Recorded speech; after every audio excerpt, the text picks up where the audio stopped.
All right, guys. So today we're going to talk a little bit about trading psychology. And more specifically, we're going to talk about the emotions that come into play with investing and being a trader at the exact same time. Crypto is especially unique because an overwhelming majority of its market participants expect to be 10 times richer than they are today 2 years from now. So then inherently, when people come in and try and trade crypto, even though the thought that sits in the back of their mind is if I were to just hold, I'll be 10 times richer in 2 years, it makes it incredibly overwhelming to try and combat that as a trader. You see, by taking a specific kind of approach to the market, you are accepting a predetermined set of pros and cons that come along with that approach. This is something that's currently affecting me today as a trader. This rally is the first time this whole year, and actually probably in the past 2 years, that I have not been pre-positioned in terms of spot exposure prior to that rally happening. The last time this happened was this candle. And quite frankly, it didn't really matter because in the same daily candlestick, we ended up fully retracing that move nonetheless. My analysis then changes from there into we're not trending, we're probably just going to chop sideways. And then, oh, look, we did. Thankfully for me, there was not too much adjustment that was necessary. So my fear of missing out on a spot led rally never really came into fruition. So just like I said,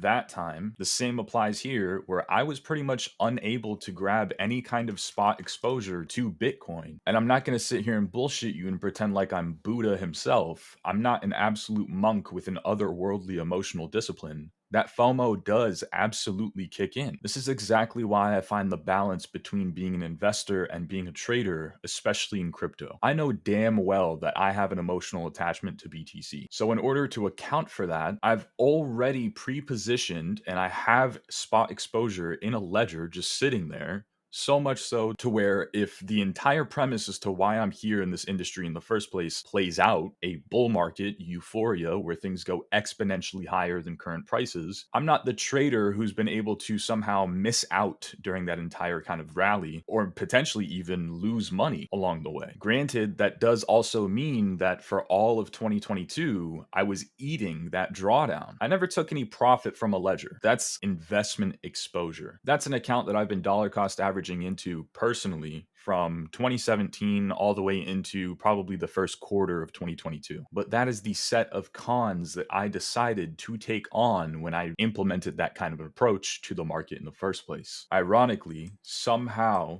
during this kind of drawdown, a negative 80% decrease over the course of a year, by the time that price got to here, my entire net worth was at new all-time highs once again. If Trader Mercury today were saying this to the Trader Mercury in 2018, I never would have believed him. It doesn't really seem fathomable that that's possible. To have a set portion of your portfolio consistently devalue over time, negative 80% in the course of a year, but for your trading portfolio to outweigh that depreciation and make it to where after a 50% rally from the lows, you're then able to see new all-time highs in your portfolio. And again, you don't have to believe me, because if I were you, I probably wouldn't believe it either, but it is the truth. Sit tight really quick and let me tell you a story. As opposed to being the balanced, rational market participant that I am today, back in 2018, 2019, I was more so the person who was only able to think in extremes. Now, do consider the simple fact that at the time, I'm 18, 19, 20 years old and trading with a much smaller portion than what I have today in terms of net worth. So my risk tolerance is absolutely out of this world. As an 18, 19-year-old, you probably don't have too many liabilities or expenses. And people will tell you all the time, you're young, so take lots of risk and do whatever it is that you want to do. And if it works out, great. And if it doesn't, then oh well, you still have your entire life ahead of you. I took that concept and ran with it. I was very much the trader who was 100% in or 100% out. I needed to be the person who was buying bottoms and selling tops. Even though I understood Bitcoin for what it was fundamentally, and I didn't realize it at the time perhaps, but I did have an emotional attachment to it, I fooled myself into thinking that I was a trader when in actuality, I was just a market participant that was not okay with unrealized drawdown as an investor. And luckily, I actually managed to do incredibly well. Not for all of this price action. For all of 2018, I got my ass kicked. I was consistently break even, spending 12 to 14 hours a day staring at charts, getting absolutely nowhere. But eventually something clicked in this region. And so by the time that we broke out, I was actually making money in markets. I was actually drastically outperforming the market because I was managing to somehow, again, miraculously, luckily, buy bottoms and sell tops. For example, this top right here was the golden pocket Fibonacci from this high to low, which led me to think at the time that this might be the top to this entire kind of rally. This was also the highest monthly close that Bitcoin had closed at the time, which was confluence to that argument. Now, whether by my genius or complete luck, the market did actually top out at that region. I was then the person who would buy the very next dip and then sell the next lower high. And I continued to do this. I can clearly remember the day that my friends and I bought 7.5K right before that China pump. I then remember my biggest regret being not selling 10.5K and instead selling 10. And in similar fashion, I remember buying somewhere around these 6.5K lows. The idea from there was then to sell the exact same region somewhere around 10K. So note, I'm applying an unbalanced kind of approach. I know now that at the time, I was still emotionally attached to Bitcoin, but I was not willing to hold through all the ups and downs. I convinced myself that the only way I was willing to go about it would be to buy every bottom and sell every top consistently, extracting as much value as I possibly could from any kind of bull market, whilst at the same time mitigating any kind of drawdown. And because of the experience that I had during that year, I only gained conviction in that kind of a mindset. My performance did not really allow me to justify shifting the mindset. I was simply relying on variance. And because of the variance and my luck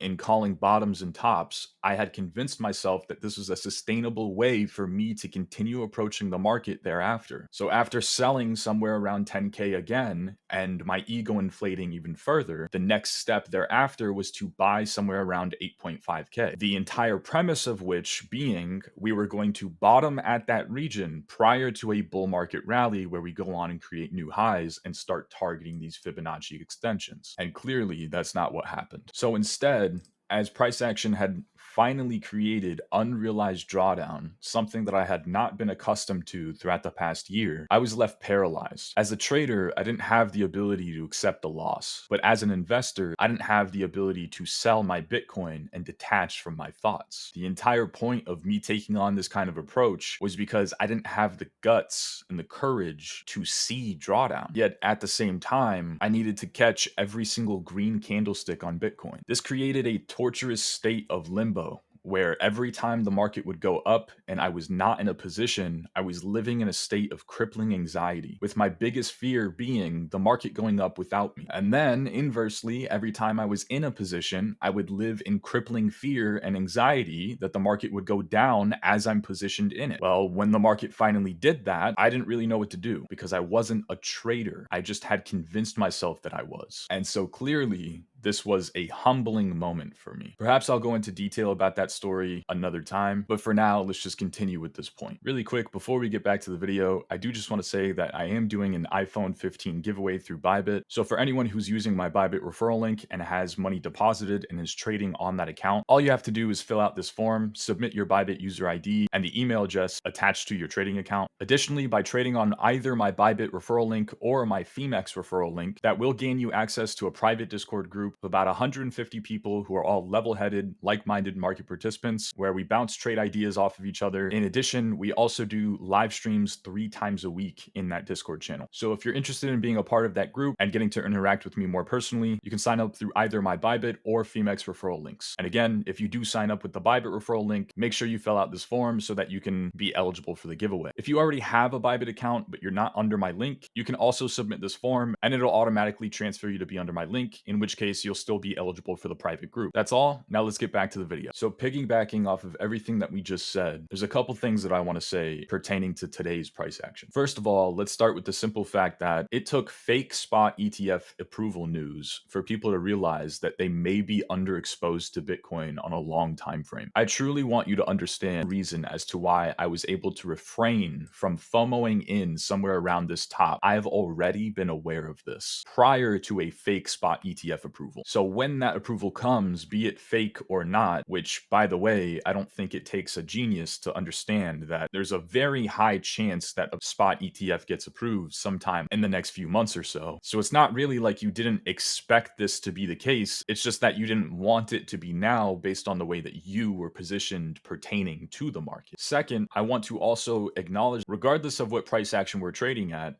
whether it be somewhere around 26K, 28, or current price, we're still stuck in a 7-month long range. That means that this entire region is fair value to a much greater kind of outlook to the market. Those two words really do hold a lot of merit here. Fair value. That means that for the past 7 months, the market has collectively agreed that somewhere around 29K is a fair price for Bitcoin with today's circumstances. This has been the case for the past 7 months. So with that simple acknowledgement, you are then not allowed to be caught off guard or underexposed or overexposed to the next market movement after we expand away from this 7-month long range. And quite honestly, I don't know what happens. Maybe we come back 7 months from today and it's actually a 14-month long range. But the simple fact of the matter is you can only either go up or go down from here. People hear that statement and their immediate thought is, wow, thanks so much, Sherlock. But if that's the case and that understanding is so unbelievably simple, then how come you're not even acknowledging it to any kind of degree? There's a reason why when I am positioned during a major rally and Bitcoin price goes from 26K to 28K in the matter of 3 days, I have 5 or 6 people who message me and say, Mercury, if you were sidelined during this rally, what would you do? Please note, by the way, that this movement is about a 7 or 8% move. This is where all the questions start coming in. Mercury, what would you do if you were me? I'm sidelined and feeling underexposed. What if we go on and create higher highs from here and go to 40K? I don't know what to do if that happens. I'm going to go ahead and say there's a reason why, even though during the same exact time span, Bitcoin Cash had a 100% rally. Not a single person asked me what I would do if I was sidelined on Bitcoin Cash. Think about why that is. Similarly, not a single person cared about the gap up on Tesla during this candlestick. And again, it's also a 10% move. When Bitcoin goes up 10% in a few days, I get several messages of people asking me what I would do. When Tesla gaps up 10%, it's crickets. I'm going to go ahead and assume that the reason being, none of you are really Tesla maximalists. Oh, and you also are not in a bunch of discords where the people who are in that discord are all kind of enthusiasts about Tesla. And even though they're paper handing trades behind the scenes, they're calling you an idiot because you missed out on that 10% gap up. For a lot of you watching this right now, crypto makes up a lot of your personality. A lot of your friends are also in crypto. A lot of the chats that you interact with daily have to do with crypto. You may have a crypto Twitter anonymous account. When that is the case, the pressure to outperform is that much greater. And as a result, it's that much easier to crack. Now, unfortunately, there's no way for you to know this because you have to believe it before you can experience it. But if you find peace and balance with the market, you then allow yourself the ability to trade things objectively. When you say that you trade crypto, you actually mean that you trade crypto. But being a trader means you wait for things to fall into your lap. The only reason you have an edge in discretionary trading is because you know when not to participate. This is not poker. No one's going to force you to play. There's no ante going around the table that says that you have to take a position. So stop pretending like the market is telling you that. It's really just more often than not, you forcing yourself into that way of thinking, probably because of an emotional attachment that you may have to a specific asset. This is not basketball either. No one's going to punish your weaknesses if you can't dribble with your left hand or are not good at shooting free throws. You get to play this market as a trader the way that you wish to play this market. When you apply your system and your discretion is determined by the market, but that's just simply waiting for the market to do something that falls into your way of playing. This is the first time all year where I'm not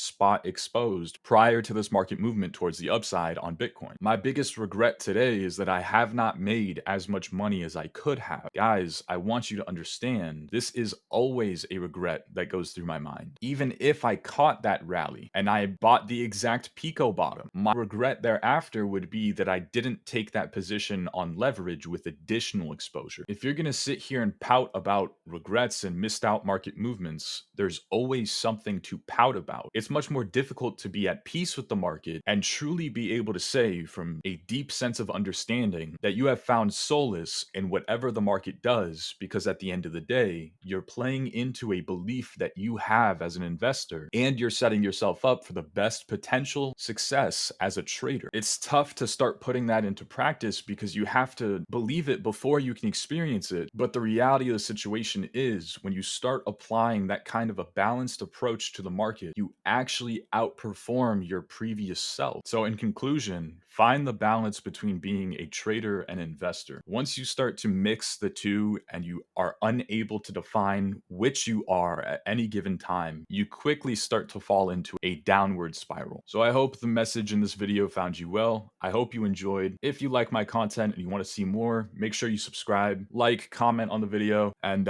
share this with your grandmother too so that she can know how to trade and invest at the same time, you know? Hope you enjoyed, guys. Much love. Take it easy.